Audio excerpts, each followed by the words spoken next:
Facebook. Então agora sim está aberto ali para a gente poder conversar. Então seja muito bem-vindo, seja muito bem-vinda você que assiste também pelo Facebook ou que vai nos assistir em algum outro momento. Nosso muito obrigado. Bom, professor Matheus, seja bem-vindo aqui a Novo Tempo. Boa tarde. Boa tarde, é sempre um prazer estar aqui. O espaço que o senhor abre é muito bom. Agradeço muito ao senhor, agradeço muito à Rádio Novo Tempo pela oportunidade. Bom, eu acho que essa é uma oportunidade que é importante para todos nós, porque a gente aprende com seus conhecimentos e a gente aprende um pouco mais sobre um tema tão importante, né? Eu falava há pouco que a gente parece que no Brasil, quando se trata de política e economia, a gente fala, não, esse é um assunto difícil, a gente não quer entender, as pessoas que vão explicar parece que às vezes explicam com um pouco de dificuldade para um povo tão simples como é o nosso, mas a gente precisa insistir, né, em tentar discutir, porque do contrário uma minoria fica sabendo sobre o assunto e uma minoria decide o futuro da gente. É importante que todo brasileiro tenha um mínimo de consciência política e econômica para ter noção do que está sendo discutido, porque senão você está relegando todos os passos de uma nação a um pequeno grupo de pessoas e isso pode te prejudicar muito. Bom, antes de abrir aqui o assunto principal, que é o crescimento e o desenvolvimento econômico do país nos últimos 40 anos, né? É um assunto bastante abrangente, certamente não é uma conversa só que vai resolver aqui os nossos problemas e esclarecer tudo, mas você dizia para a gente que saiu uma pesquisa apontando que cerca de 50% dos trabalhadores ganham até R$413, é isso mesmo? Só corrigindo, não é dos trabalhadores, é da população. Certo, então a gente está falando de metade da população brasileira. 104 milhões de brasileiros hoje têm como renda até R$413. Né? Isso mostra o abismo que a gente tem na nossa sociedade brasileira. Hoje o Brasil é considerado um dos países mais desiguais do mundo. Tá? Segundo a pesquisa que a PNAD fez, né, a concentração de renda é tão grande que o 1% mais ricos detém 25% da renda nacional. Quer dizer, 1% da população mais rica Isso. tem 1/4 de toda a riqueza. Toda a riqueza. Os outros 99% briga pelos outros 75%. 75%. E aí se você pensa que 50% da população tem que viver com até R$413, a coisa fica feia mesmo. É muita desigualdade. A gente só perde assim, Catar, sabe, países árabes, que a desigualdade é muito grande. Porque lá petróleo, riqueza, então existe um abismo muito grande. Mas aqui, no caso brasileiro, é crônico o negócio, é muito sério. E eu acho que, de certo modo, isso tem a ver também com o que a gente vai conversar hoje. Talvez seja um pouco o efeito disso. A gente, esses dias atrás, eu vi uma discussão sobre o desenvolvimento econômico e colocando a responsabilidade, digamos, do desenvolvimento econômico, às vezes apenas num determinado governo. E aí eu fiz um levantamentozinho por curiosidade e cheguei à conclusão de que nos últimos 40 anos o Brasil tem registrado uma das taxas mais baixas de crescimento econômico do planeta. Enquanto a média global, por exemplo, nos anos 80 foi de 38,4% de crescimento, o Brasil ficou com 16,8%, isso lá na década de 80. Aí, em 1990, nos anos 1990, o Brasil chegou a 29% de crescimento do PIB, a média do mundo também mais alta que a nossa, 37%. Aí, nos anos 2000, a média global 46,7%, a nossa 43,5%. Foi um período talvez que a gente mais conseguiu se desenvolver, foram nos anos 2000. E aí agora nessa década que nós estamos, que é nos anos 2010, a média das economias do mundo, 43,7%, a nossa vai ficar em torno de 10,6%, ou seja, o mundo vai crescer 4 vezes mais. É assustador isso, a gente não... Por que a gente vive empacado, professor Matheus? Tudo começou a partir dos anos 70, tá? Grande parte foi por causa as duas crises do petróleo, né? 72, 73, 78, 79. O Brasil se endividou muito nos anos 70, tá? O que forçou a gente a pagar essa dívida nos anos 80. Então, anos 80 é considerada a década perdida, a nossa primeira década perdida. Estamos vivendo a segunda agora. Então, os anos 80 foi considerado uma década perdida. Então, o Brasil aceitou pagar a dívida, tá? Não renegociou a dívida como, por exemplo, o México renegociou, vários países da América Latina, o próprio Chile, fez acordos com o Fundo Monetário Internacional, chamou os credores para conversar e renegociou a dívida. O Brasil não fez isso. O Brasil pagou a dívida, né, ali a primeira metade da década de 80. Depois, o Brasil começou a se debelar o problema da inflação, ou seja, a nossa inflação, a nossa indexação absurda que nós vivemos nos anos 80 e 90. Então, década de 80 perdida. Esquece investimento, produção. Nós temos crise internacional, né, nossa balança de pagamentos e inflação.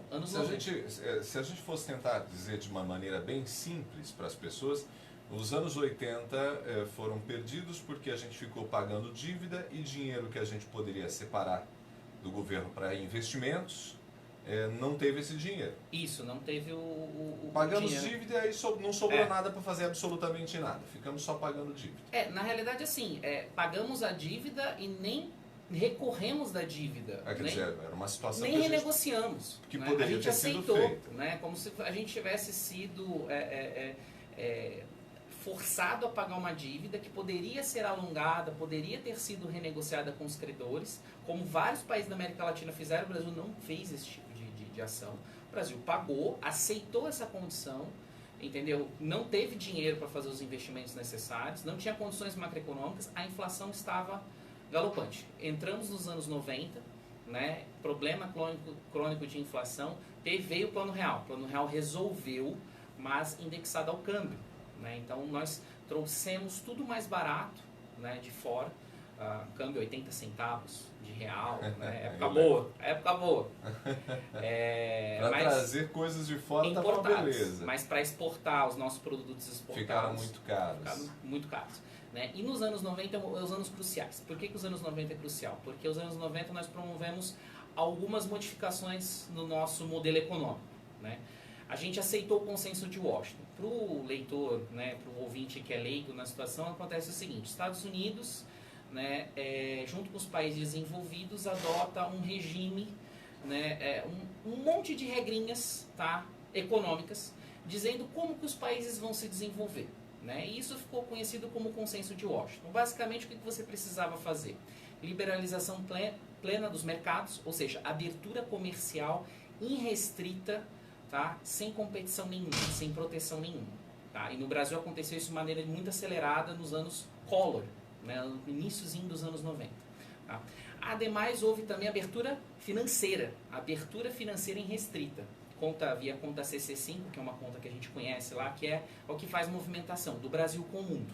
Isso também, sem restrições, sem portões, sem regulação. Tá?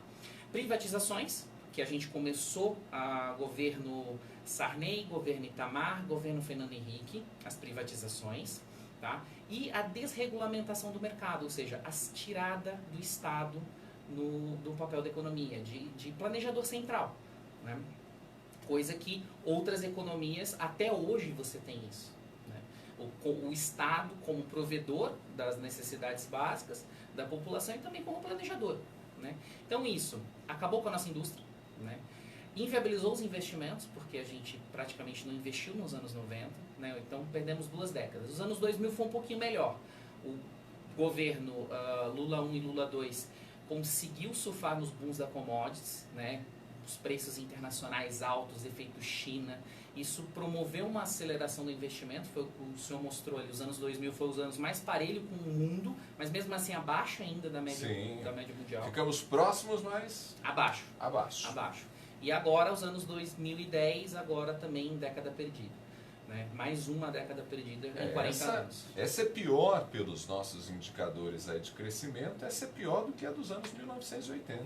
É pior, porque... Se a gente olhar aí, 43% a média mundial das economias do mundo e a nossa média vai ficar em torno de 10%, enquanto nos anos 80 a gente cresceu 16% e o mundo 38%. Então, naquela ocasião, a gente cresceu um pouco menos da metade. Agora, a gente está crescendo 1/4 da economia mundial. É simplesmente assustador. É que a diferença, professor Ronaldo, é o seguinte: nos anos 80 nós tínhamos um parque industrial consolidado. Nós conseguíamos produzir bens intermediários e bens de consumo final com certa razoabilidade, ou seja, em forma de competição com o mundo. Foi justamente esse parque industrial que forneceu para a gente condições de pagar nossa dívida externa. Hoje, nos anos 2010, a gente não tem mais esse parque industrial. A gente está atrasado na tecnologia. A gente não consegue competir com a China. As nossas indústrias estão quebrando, estão fechando. Esse ano já foram decretadas mais de 2.500 falências industriais em São Paulo, tá? De pequenas e médias indústrias. Então, assim, o resultado é assustador. E as joias da coroa que nós tínhamos, que era Pré-Sal, Embraer e a WEG, que é a fabricante de motores, né, circuitos, partes eletrônicas para motor, etc. e tal, também não estão aguentando, né? A gente perdeu praticamente o pré-sal, a nossa indústria do pré-sal, as plataformas, que poderia dar um impulso muito grande de emprego e renda e gerar o desenvolvimento que a gente quer, que a gente estava conversando, não tem mais. A Embraer foi vendida praticamente, vai fechar a fábrica aqui em São José dos Campos, em São Paulo, no interior de São Paulo, ou seja, já foi a maior fabricante de jatos médios, tá? do mundo, a gente não tem mais o controle sobre ela. E a WEG, ela está sozinha e não tem apoio governamental. Então, não tem como desenvolver um país sem tecnologia, sem indústria, sem investimento estatal. Não tem como. E quando você fala, nós estamos conversando aqui com o professor Matheus Ramalho, nesta tarde de segunda-feira, sobre o desenvolvimento econômico. Quem está com a gente no Facebook, nosso muito obrigado também, né? É só acompanhar a gente pelo facebook.com/Novo Tempo Maringá. A gente está ao vivo por lá. Quando a gente fala sobre investimento estatal, professor Matheus, a gente está falando do governo, digamos assim, pensar em obras, em infraestrutura, é dinheiro do Estado para aplicar em situações, em coisas que a população precisa, né? Ninguém está falando necessariamente de sair dando dinheiro para todo mundo. A gente está falando de coisas que o Brasil efetivamente precisa. E aí, como o Brasil, a economia do país está numa situação bastante difícil, e aí o governo só praticamente paga salários. O investimento que eu refiro do Estado é investimento em infraestrutura, né? Malha energética, malha rodoviária, malha ferroviária, portos, aeroportos. O Brasil deixou muito de investir isso. Por quê? Não é um gasto obrigatório. É um gasto que está dentro das contas do governo, mas não é um gasto obrigatório. Então, a primeira coisa que ele vai cortar é o investimento, e que deveria ser o último, né? O investimento. Porque o investimento, ele gera aumento de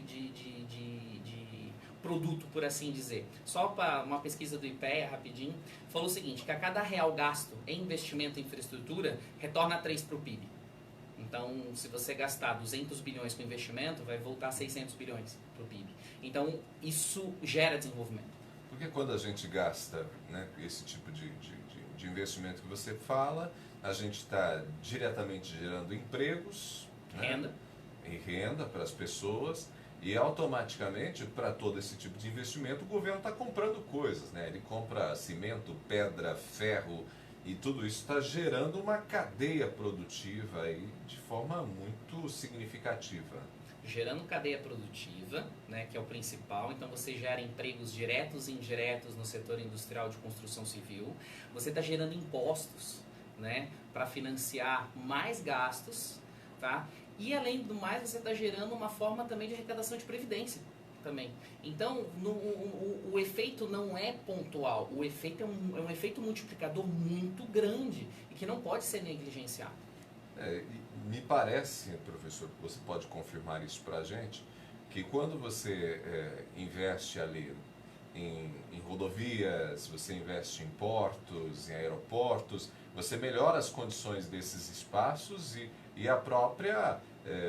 as empresas elas ficam mais motivadas a utilizar esses espaços, elas têm condições melhores para colocar carro na estrada, quer dizer, todo o restante também me parece que é impactado, né? Se você pensa aqui, por exemplo, vamos pegar uma rodovia que todo mundo conhece, né? A rodovia PR-323, que está aqui pertinho de nós, é da nossa região. Há anos que ela não recebe investimentos significativos. Isso gera um problema absurdo, né? Porque aumenta o custo de transporte para as empresas, e aí tudo isso prejudica negócios e prejudica as pessoas. Você vai fazer uma viagem, você fica desestimulado às vezes de pegar o carro, fazer a viagem, porque você já sabe que pode chegar com o carro quebrado. Então você deixa de gastar combustível, você deixa, enfim. Essa parte de rodovias, né, é uma questão muito curiosa. Se investisse em duplicação, né, manutenção de rodovias, isso diminuiria custo, salvaria vidas, tá? Porque hoje você vai andar por rodovias de mão simples, é perigosíssimo, tá? Você vai pegar um caminhão, você vai hoje para Curitiba, grande parte dela, da rodovia, é pista simples ainda, não foi duplicado e é privado, e é concessionado, Sim, não é nem público, já é concessionado e não foi duplicado. Então, tem todas essas questões. Uma questão curiosa, por exemplo, assim, os estaleiros que a gente tinha da Sete Brasil, na empresa que fazia as plataformas, nós estávamos a um passo de começar a fabricar navios, pequenos navios de médio porte, para quê? Para fazer navegação de cabotagem. Isso tiraria grande parte dos transportes das rodovias, a BR-101, por exemplo, tiraria os caminhões, que é muito mais barato transportar por navio, e tornaria as estradas muito mais fáceis. A viagem que você faria para Camboriú, que demoraria 5, 6 horas, demoraria 2, 3. Olha que fantástico. Em época de feriadão, em época de festa. Quer dizer, a pessoa às vezes está em Curitiba, vai descer para o litoral, faria uma viagem de 2 horas, ela acaba fazendo de 5 por conta 6. Dessa quantidade toda que a gente tem de caminhões na estrada. Exato. E a gente está falando de situações pontuais, né, que vão sendo impedidas por escolhas equivocadas governamentais. Eu diria que é miopia governamental. A gente está beneficiando É porque assim, tem um lobby muito grande, né? Quando você pega os caminhões, empresas de caminhões, o lobby é muito forte no Congresso Nacional para caminhões e carros. Não há um incentivo, por exemplo, para construir ferrovias, por exemplo, para tirar esses caminhões da estrada. Tá? Só vou fazer um paralelo aqui, né? O Brasil construiu um pouco mais de 5 mil quilômetros de ferrovias em 40 anos, desde os anos 80. A China praticamente 8, 10 mil quilômetros de ferrovias de altíssima velocidade, tá? Nós estamos falando aqui de trens que andam a 500 km por hora para transportar pessoas, tá? E mais 20 mil quilômetros só de ferrovia para carga, específica só para carga. Então assim... Aí a gente fala assim, como a China cresce 7, 8, 10% ao ano? 40% do PIB deles é investimento. Essa é a resposta, não tem o que falar. Então eles estão gerando mais máquinas e equipamentos para produzir mais máquinas e equipamentos e continuar o crescimento deles. É isso. Isso tudo vai impactando todos os setores e aí, evidentemente, a população também é beneficiada. A renda na China, desde os anos 90, tem crescido acima do PIB. Tá? Tem crescido em média de 11% a 12%. Tem um geógrafo, Elia Jabbour, que foi agora para a Itália fazer uma pesquisa justamente sobre a China, e ele está trazendo esses dados aqui para o Brasil. Ele deve voltar essa semana agora para o Brasil, e ele está trazendo esses dados que a China tem crescido, e tem crescido a renda per capita do trabalhador chinês. O PIB per capita chinês hoje já passou a Argentina e já está passando o brasileiro. Tá? Então, assim, o poder de compra deles é maior que o nosso agora. A gente vai observando esses dados, a gente ri para, né, como a gente não fala no clichê popular, a gente ri para não chorar, porque a gente fica pensando, né, como a gente chegou a esse ponto de não conseguir, porque, como você disse, é uma miopia política, né? Mas para a gente fechar a conversa aqui, o setor produtivo também do país em nenhum momento consegue vislumbrar isso, discutir, pressionar, porque a gente sabe que existe uma associação muito grande entre o poder político e a elite econômica do país, né? E a gente sabe também que essa elite econômica nunca perde, ela sempre está ganhando muito dinheiro, independente de como está o país. Mas não ganharia mais, né, se as coisas fossem melhores ainda? Me diz uma coisa, o que acontece? Há várias tentativas de interpretação sobre a nossa elite econômica. Tá? Nós temos a interpretação do Raimundo Faoro, nós temos a interpretação do Sérgio Buarque de Holanda, tá? N interpretações. A nossa elite nunca foi uma elite coesa, voltada para os interesses nacionais. Qual é o interesse da nossa elite? É ganhar dinheiro da forma mais fácil possível, assumindo menos riscos. De preferência no sistema financeiro, nunca com meio produtivo, porque meio produtivo envolve risco. Né? Você pode quebrar amanhã ou depois, você não sabe se o seu negócio vai dar certo. Quando você coloca o seu dinheiro no setor financeiro, investindo em títulos do governo, né, que são investimentos seguros. Até 1 ano e meio atrás, 2 anos, você podia ter títulos do governo pagando 14%. Entendeu? Ou ano, que papel que está pagando isso hoje? Então, o empresário brasileiro não está pensando o grande empresário, tá? Não estou falando um médio pequeno, não. Estou falando do grande, aquele industriário, sabe? O dono da CSN, a família Gerdau, estou falando desse grande empresário. A gente não está falando, inclusive, nem da grande massa de empresas brasileiras que é a que gera emprego. Estou falando... São as pequenas e médias. São as pequenas e médias. A gente está falando dos grandões. Dos grandões. Esses grandões, eles nunca tiveram uma ideia do que é ser um país, do que é ser uma elite voltada para o desenvolvimento de um país, o que tem responsabilidade na geração de emprego e desenvolvimento econômico e social. A gente nunca teve isso. Ela sempre foi descolada da realidade. Ela não vive no Brasil, muitas delas vivem em Miami. Esse pessoal geralmente vem para cá uma vez a cada 15 dias. Né? Veja o seu Silvio Santos, o Luciano Huck. Esse pessoal vive tudo em Miami, entendeu? Está descolado da realidade. Nunca pisaram numa favela, não sabem o que é viver com R$413. Então eles nunca viram a importância social e econômica que eles têm. Eles nunca tiveram essa função. Então eles sempre foram associados ao capital externo. Né? Até o Fernando Henrique Cardoso tem um livro famoso sobre isso, né? Sobre dependência. Tá? E é o diagnóstico, né? Não tem consciência. Isso tudo faz com que a gente não vislumbre grandes mudanças também para médio e curto prazos. Né? Negativo. Médio, talvez longuíssimo prazo. Agora, curto e médio prazo, difícil, viu? Muito difícil. E aí no longuíssimo é esperança também.